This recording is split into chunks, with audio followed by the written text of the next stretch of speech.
আমরা রয়েছি এখন জয়সলমীরের স্যান্ড ডিউন্সে। একটা অসাধারণ সুন্দর সকাল, মরুভূমির মাঝখানে ধারুরামজি বাজাচ্ছে আলগোজা।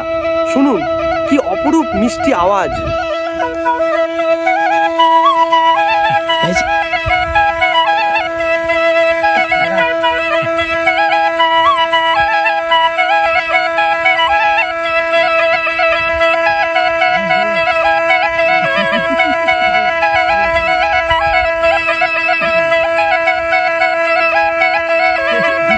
চারিদিকে মরুভূমি, মরুভূমির মাঝখানে আমরা এখন শুনছি আলগোজার দারুণ মিষ্টি সুর।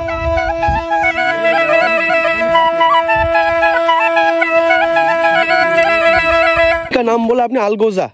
हाँ। ये इंडियन मतलब भारतीय इंस्ट्रूमेंट है? ये राजस्थान में 3 जिलों में, बाड़मेर, जैसलमेर, जोधपुर। अच्छा, इसके बाहर नहीं बजाते?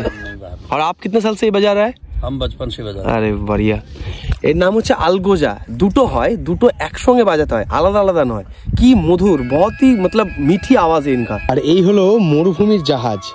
দেখুন কি সুন্দর দেখতে লাগছে। ও মনে ভাবছে কি রে ভাই আমার ভিডিও করছিস কেন?